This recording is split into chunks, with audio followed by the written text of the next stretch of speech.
বন্ধুরা, আমরা পঞ্চম পর্বে এসে থেমেছিলাম এক চরম নাটকীয়তার মুহূর্তে। শৃঙ্খলের যুদ্ধের প্রথম দিনেই পারস্যের অহংকারী ৩ প্রধান সেনাপতি কারিন, কুবাদ এবং আনুশজান মল্লযুদ্ধে নিহত হয়েছেন। পারস্যের বিশাল শৃঙ্খলবদ্ধ বাহিনী তখন নেতৃত্বশূন্য অবস্থায় চরম আতঙ্কে রাত কাটাচ্ছে। এই মারাত্মক কৌশলই তাদের জন্য এক মরণ ফাঁদে পরিণত হয়েছে।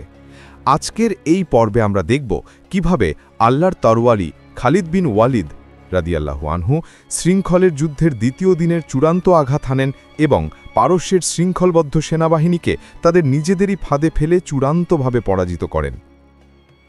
যুদ্ধের প্রথম রাত্রি ছিল পারস্যের সৈন্যদের জন্য এক বিভীষিকা। তাদের পায়ে বাঁধা ভারী লোহার শৃঙ্খলগুলো যেন মৃত্যুর শীতল স্পর্শের মতো কাজ করছিল। তারা জানত শৃঙ্খলগুলো তাদের পিছু হুটতে দেবে না, অথচ সামনে মুসলিমদের অপ্রতিরোধ্য বাহিনী অপেক্ষা করছে। হতাশা, ভয় এবং শৃঙ্খলের ভারে তাদের মনোবলে আর কিছু অবশিষ্ট ছিল না। যুদ্ধের দ্বিতীয় দিন সকালে খালিদ বিন ওয়ালিদ রাদিয়াল্লাহু আনহু দেখলেন পারস্যের শিবিরে বিশৃঙ্খলা চরমে পৌঁছেছে। তাদের সৈন্যরা শৃঙ্খল খোলার কোনো সুযোগ না পেয়ে আতঙ্কিত হয়ে দাঁড়িয়ে আছে। খালিদ এই সুযোগ হাতছাড়া করলেন না। তিনি তার বাহিনীকে পূর্ণাঙ্গ আক্রমণের নির্দেশ দিলেন। খালিদ বিন ওয়ালিদ জানতেন পারস্যের এই বিশাল বাহিনী যদিও নেতৃত্বশূন্য, তবুও তাদের সামনে থেকে ভেদ করা কঠিন হবে। তাই তিনি এবারও তার রণকৌশলের মূল মন্ত্র গতি ও চাপ সৃষ্টি ব্যবহার করলেন। প্রথমেই কাজ শুরু হল মুসলিম বাহিনীর তীরন্দাজ ও হালকা পদাতিক বাহিনী দিয়ে। এই আক্রমণের নেতৃত্বে ছিলেন বীর যোদ্ধা আদি ইবনে হাতিম রাদিয়াল্লাহু আনহু, যিনি প্রথম দিনের মল্লযুদ্ধেও তার সাহসের পরিচয় দিয়েছিলেন। আদির নির্দেশে মুসলিম তীরন্দাজরা শৃঙ্খলিত পারস্যের সৈন্যদের উপর তীর ও বর্ষার আঘাত হানতে শুরু করল। শৃঙ্খলগুলো তখন তাদের জন্য বোঝা হয়ে দাঁড়াল। তারা দ্রুত পিছু হটতে বা নিজেদের রক্ষা করতে পারছিল না। কোনো সৈন্য আঘাত পেলে তার সঙ্গে বাধা পাশের সৈন্য আঘাতপ্রাপ্ত বা হতাহত হচ্ছিল, যা পারস্যের সামরিক শক্তিকে মুহূর্তের মধ্যে ভেঙে দিতে শুরু করে। এই চরম বিশৃঙ্খলার সুযোগে খালিদ বিন ওয়ালিদ তার দ্রুতগামী অশ্বারোহী বাহিনীকে নির্দেশ দিলেন চূড়ান্ত আঘাত হানতে। এই আক্রমণের সবচেয়ে গুরুত্বপূর্ণ অংশ ছিল দুই পাশের অর্থাৎ বাম ও ডান বাহুর ফ্ল্যাঙ্কিং আক্রমণ। এই ফ্ল্যাঙ্কিং আক্রমণের নেতৃত্বে ছিলেন বীর যোদ্ধা আল কাক্কা ইবনে আমার রাদিয়াল্লাহু আনহু। আল কাক্কার নেতৃত্বে মুসলিম অশ্বারোহীরা তীব্র গতিতে পারস্যের শৃঙ্খলবদ্ধ বাহিনীর দুই দুর্বল পাশে এবং পিছনের দিকে বজ্রের মতো আঘাত হানল। এই সম্মিলিত আঘাত ছিল অপ্রতিলব্ধ।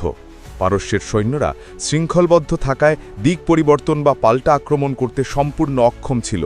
তারা হয় বিচ্ছিন্ন হয়ে শৃঙ্খল ছিনে পালানোর ব্যর্থ চেষ্টা করছিল, অথবা লোহার বাঁধনে আটকা পড়ে গণহারে লুটিয়ে পড়ছিল। সৈন্যদের এই লোহার বাঁধন তাদের রক্ষার বদনে তাদের জন্য মৃত্যুর দড়ি হয়ে দাঁড়াল। তবে পারস্যের সৈন্যরাও যে বিনা যুদ্ধে মাঠ ছাড়েনি, সেই ইতিহাসও আমাদের মনে রাখতে হবে। যদিও তাদের নেতৃত্ব ভেঙে গিয়েছিল, তবুও পারস্যের কিছু লৌহ বর্মধারী যোদ্ধা এবং আঞ্চলিক কমান্ডাররা সাহসের সঙ্গে মুসলিম বাহিনীর কেন্দ্রের উপর প্রবল চাপ সৃষ্টি করেছিল। এই সময় মুসলিম এবং পারস্যের কেন্দ্রভাগে এক ভয়াবহ রক্তক্ষয়ী হাতাহাতি যুদ্ধ শুরু হয়।